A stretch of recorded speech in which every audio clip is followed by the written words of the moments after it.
ওমরে ফারুক যখন খলিফা, তখন তিনি জোহরের সালাতের পরে দেখলেন মসজিদে কিছু লোক গোল হয়ে বসে আছে। মাঝে মাঝে কিছু লোক গোল হয়ে বসে থাকে না? জরুরি কাজ থাকলে বসে থাকবেন, কিন্তু কাজ না থাকলে বসে থাকা যাবে? কারণ সমাজকে দেয়ার অনেক কিছু আছে, দায়িত্ব পালনের বোঝা বোঝা দায়িত্ব আছে। চিল্লা এখন ঠিক কিনা? ওমরে ফারুক দেখলেন জোহরের সালাত শেষ, কিছু লোক গোল হয়ে বসে জিকির করে। আসরের নামাজের ইমামতি করতে আসলেন মসজিদে নববীতে। আসরের সালাতের পরও তিনি দেখলেন গোল হয়ে ওই লোকগুলোই জিকির করে। ইয়ামানি লোক। কোন দেশি? ইয়ামানি লোকগুলো মসজিদে বসে বসে জিকির করতেছে। মাগরিবের সালাতে তিনি ইমামতি করতে আসলেন, এসে দেখলেন নামাজ শেষে ওই আগের লোকগুলো মসজিদে বসে বসে গোল হয়ে জিকির করে। কয় ওয়াক্ত দেখলেন তাদেরকে? সবাই বলে, আরো জোরে বলেন। 3 ওয়াক্ত একই লোকদেরকে দেখে ওমর ফারুক এবার জিজ্ঞেস করলেন, মান আনতুম, তোমরা কারা? তোমরা কারা? তারা বলল, নাহনু আল মুতাওয়াক্কিলুনা আলাল্লাহ, আমরা আল্লাহর উপর তাওয়াক্কুলকারী। তো তোমরা যে আল্লাহর উপর তাওয়াক্কুলকারী, মান আনতুম, আপনারা কারা? এরা বলল, নাহনুল মুতাওয়াক্কিলুনা আলাল্লাহ, আমরা আল্লাহর উপর তাওয়াক্কুলকারী। তো আপনারা যে আল্লাহর উপর তাওয়াক্কুল করে বসে আছেন, আপনাদের খাওয়া দাওয়া আসে কোত্থেকে? খানা জোটে কোত্থেকে?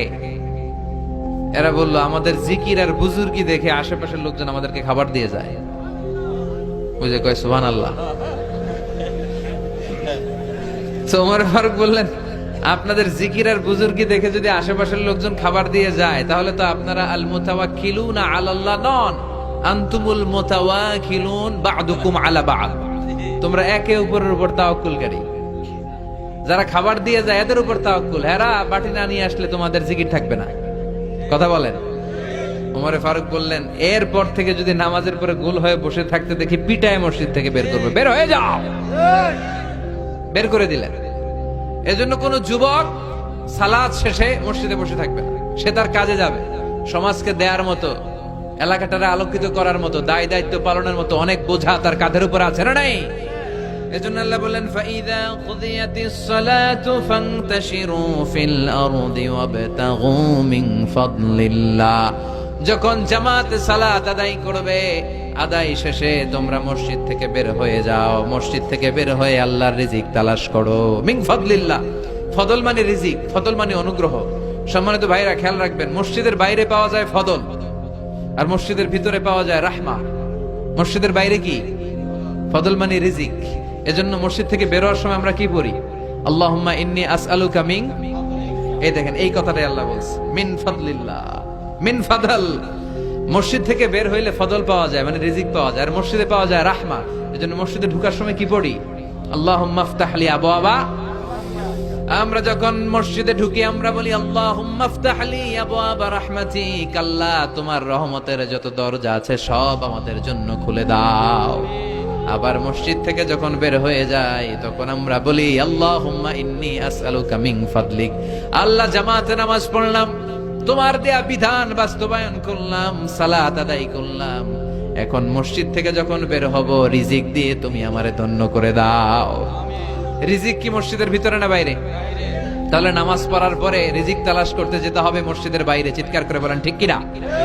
এরপর আল্লাহ বললেন, ওয়া ইযা রাআউ তিজারাতান আও লাহওয়ান ফাদ্দু ইলাইহা ওয়া তারাকুকা কাইমা কুল মা ইনদাল্লাহি খায়রুম মিনাল লাহবি ওয়া মিনাত তিজারা ওয়াল্লাহু খায়রুর রাযিকিন। ও নবী, ওরা যখন ব্যবসার কাফেলা দেখে আপনারে রেখে দিয়ে ওরা চলে যায়, ওদেরকে বলেন ওই ব্যবসার চেয়ে আল্লাহর দাম, আল্লাহর মর্যাদা সবচাইতে বেশি। দুনিয়ার কেউ তোমাদের দারিদ্রতা দূর করতে পারবে না, একজন ছাড়া। চিল্লায় বলেন তিনি কে?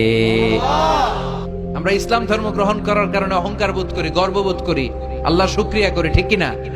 সাইয়েদনা ওমর ফারুক বলতেন, নাহনু কওমুন আ'আজ্জানাল্লাহু বিল ইসলাম, আমরা তো এমন জাতি যেই জাতিকে আল্লাহ তাআলা ইসলাম দিয়ে সম্মানিত করেছে। ফাইন ইবতাগাইনাল ইজ্জাতা বিগাইরিহি আযাল্লানাল্লাহ, ইসলাম রেখে দিয়ে অন্য কোথাও যদি আমরা সম্মান খুঁজি, আমাদেরকে অপদস্থ আর অপমানিত করবে কে? এজন্য ইসলাম আছে যেখানে আমরা আছে। এই জিকিরের অনেক অর্থ। তাহলে আমরা পেলাম জিকির মানে কোরআন, জিকির মানে সালাত, জিকির মানে ওয়াজ, আবার জিকির মানে লা ইলাহা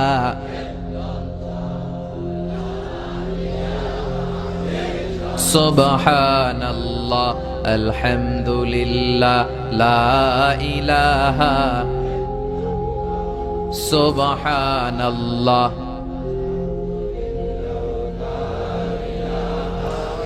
লা ইলাহা ইল্লাল্লাহ, মুহাম্মাদুর রাসূলুল্লাহ সাল্লাল্লাহু আলাইহি ওয়াসাল্লাম। তার মানে জিকির মানে সালাত, জিকির মানে কোরআন, জিকির মানে ওয়াজ, আবার জিকির মানে লা ইলাহা, আফদালুয যিকরি লা ইলাহা ইল্লাল্লাহ। বিষ্ণু বললেন সবচেয়ে শ্রেষ্ঠ জিকির হচ্ছে লা ইলাহা ইল্লাল্লাহ। মান কালা লা ইলাহা ইল্লাল্লাহ মুখলিসান মিন কলবিহি দাখালাল জান্নাহ। ইখলাসের সাথে একবার যদি কেউ লা ইলাহা পড়ে, তার জন্য জান্নাতকে ওয়াজিব করে দিবে কে?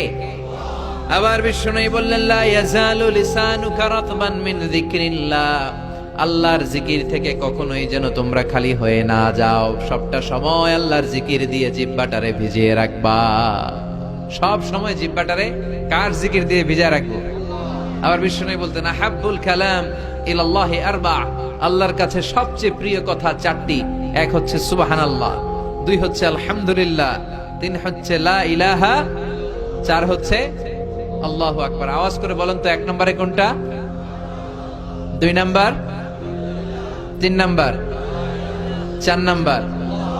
সবাই আওয়াজ করে বলেন, এক নাম্বার, দুই নাম্বার, তিন নাম্বার, চার নাম্বার। আল্লাহ তোমার জিকির যেন বেশি বেশি করতে পারি, তুমি তৌফিক দাও। জিকির মানে সালাত, জিকির মানে কোরআন, জিকির মানে ওয়াজ, আবার জিকির মানে জুমার খুতবা। সুবহানাল্লাহ পড়েন। এখানে জিকরুল্লাহ দ্বারা উদ্দেশ্য হচ্ছে আল খুতবাতাইন ক্বাবলাল জুমা। জুমার আগে যে দুই খুতবা আছে, এই দুই খুতবাকে জিকরুল্লাহ বলে নামকরণ করেছে কে? এজন্য আল্লাহ ডেকে বললেন, গোলাম জুমার দিনে যখন আজান হয়, জুমার খুতবা শোনার জন্য তোমরা তাড়াতাড়ি যাও। ওয়াদারুল বাই, কেনা বেচা বন্ধ করে দাও। Shut down the supermarket, close the super মল। দোকানের শাটার নামিয়ে দাও, ব্যবসা প্রতিষ্ঠান বন্ধ করে দাও, স্কুল কলেজ আদালত সব ক্লোজ করে দাও, ক্যাশ বক্সে তালা ঝুলিয়ে দাও। আদেশটা কার? জুমা চলাকালীন সময়ে, খুতবার সময় কোন দোকানপাট খোলা থাকতে পারবে? চিল্লায় বলেন, পারবে? আল্লাহ বললেন, দেখা যায় অল্প সময় ব্যবসা নাই, এই অল্প সময়ের জন্য তোমার সাময়িক কিছু প্রফিট নাই, কিন্তু আসল প্রফিট করিয়ে দেওয়ার মালিক কে?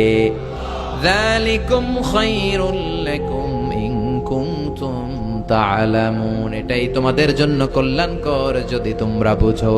কার কথা? যদিও 2 ঘন্টা সুপার শপ বন্ধ থাকবে, সামান্য কিছু সময় বেচা কিনা নাই, কিন্তু আপনার ব্যবসায় বরকত ঢুকায় দেওয়ার মালিক কে? কেউ যেটা পারে না, পারে কে? এরপর আল্লাহ বললেন, ফাইযা কুদিয়াতিস সালাতু ফান্তাশিরু ফিল আরদি ওয়াবতাগু মিন ফাদলিল্লাহ ওয়াযকুরুল্লাহা কাসীরান লাআল্লাকুম তুফলিহুন। সুবহানাল্লাহ পড়ে। এবার আল্লাহ বললেন, গোলাম যখন সালাত শেষ হয়, জমিনের মধ্যে ছড়িয়ে পড়ো, আর জমিনের মধ্যে আমার অনুগ্রহ আর রিজিক তালাশ করো, বেশি বেশি আমার জিকির করো। সফলতা দান করবে কে? ইসলামের দেয়া বিধিনিষেধ হচ্ছে, নামাজ শেষ আপনি জমিনে চলে যাবেন। নামাজ যখন শেষ হয়ে যায়, আপনি মসজিদ থেকে বের হয়ে যাবেন। ছাত্র চলে যাবে তার কলেজে, টিচার চলে যাবে শিক্ষকদের কমন রুমে, মেম্বার অফ দ্য পার্লামেন্ট চলে যাবে পার্লামেন্টে, ঠিক কিনা? কৃষক চলে যাবে মাঠে। সালাত শেষ হওয়ার পরে মসজিদে বসে থাকা যাবে? কথা বলেন। ফান্তাশিরু ফিল আরদ। বিষ্ণু ঈসা ইসলাম যখন মদিনায় গেলেন, মদিনায় তখন দুর্ভিক্ষ, ঘরে খাবার নাই, মানুষের পেটে দানা পানি নাই, ওটের উলানে দুধ নাই, বাজারে জিনিসপত্রের চড়া দাম। কি করবে মদিনার লোকেরা? খাওয়ার কিচ্ছু নাই। মদিনা থেকে একটা কাফেলা শাম দেশে রওনা হলো, যে শাম থেকে পণ্যের কাফেলা নিয়ে যখন ফিরবে, লোকজন কিছু অল্প দামে জিনিসপত্র কিনবে আর যান বাঁচাবে। তারা গেল, তারা পণ্য নিয়ে যেই দিন ফিরে আসলো, ওই দিনটা ছিল জুমাবার। কি বার? বিষ্ণু ঈসা ইসলাম তখন জুমার খুতবা দিচ্ছিলেন। তখন জুমার খুতবা এখনকার সময়ের মতো নামাজের আগে ছিল না, ঈদের নামাজের মতো নামাজের পরে ছিল। কখন ছিল? নামাজের পরে। জুমার নামাজ শেষ, সাহাবীরা বিশ্বনবীর খুতবা শুনছে মসজিদে নববীতে বসে বসে। In the mean time Kafela Medina শহরের মধ্যে ঢুকে গেল। কাফেলার দায়িত্বশীলরা তবলা বাজাতে শুরু করলো, ঘন্টা বাজাতে শুরু করলো। তখনকার সময়ে কোনো কাফেলা যখন পণ্য নিয়ে মালামাল নিয়ে কোনো শহরে ঢুকতো, ঢুকেই শহরের মাঝ বরাবর যে তারা তবলার ঘন্টা বাজিয়ে দিত, যাতে করে এলাকার লোকেরা বুঝে কাফেলার পণ্য এসেছে, যার যা লাগবে কিনে আনবে। বিশ্বনবী মসজিদে নববীর মিম্বারে দাঁড়িয়ে জুমার খুতবা দিচ্ছেন। সাহাবারা ওই কাফেলার ঘন্টা বাজানোর ধ্বনি শুনতে পেল, তবলা বাজানোর ধামধাম শব্দ শুনতে পেল, আর মনে মনে ভাবলো, হায় হায়, বিশ্বনবীর জুমার খুতবা পুরোটাই শোনার জন্য যদি বসে থাকি, কাফেলার সব মালামাল বিক্রি হয়ে যাবে, সব বিক্রি হয়ে যাবে। আমরা কি কিনবো? এক কাজ করি, নামাজ তো শেষ। কি শেষ? কারণ তখন পর্যন্ত আগে হয়তো জুমার নামাজ, পরে হয়তো খুতবা, ঈদের স্টাইলে। বুঝতে পেরেছেন? তাদের ইস্তেহাদ হলো নামাজ তো শেষ, খুতবাই না বাকি, চল এক কাম করে সবাই মিলে দেই দৌড়, কাফেলার ওইখানে যাই, যার যা পণ্য কিনার পণ্য কিনি, সবাই যদি কিনে ফেলে আমরা কিনবো কি? এই চিন্তা করতে করতে মসজিদের মধ্যে গুনগুনানি শুরু হলো। একজন, দুইজন, তিনজন, চারজন করতে করতে মসজিদে নববী থেকে সব সাহাবারা আসলেই দিল দৌড়। দৌড়াতে দৌড়াতে সব কাফেলার দিকে যেতে যেতে পুরো মসজিদ খালি। বিশ্বনবী কি করতেছেন?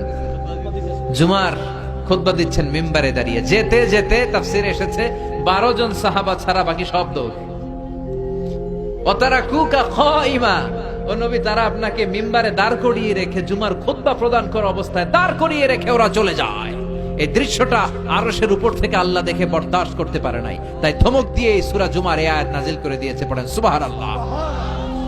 বিশ্বনবীকে জুমার খুতবা প্রদান করা অবস্থায় মিম্বারে দাঁড় করিয়ে রেখে যখন সাহাবারা চলে গেল, 12 জন সাহাবা প্রথম কাতারে বসা, আল্লাহ ডেকে বললেন, ওয়াইদা রাআউ তিজারাতান আও লাহওয়ান ফাদু ইলাইহা, তারা যখন ব্যবসার কাফেলার আওয়াজ শুনে তারা কাফেলার দিকে দৌড় দেয়।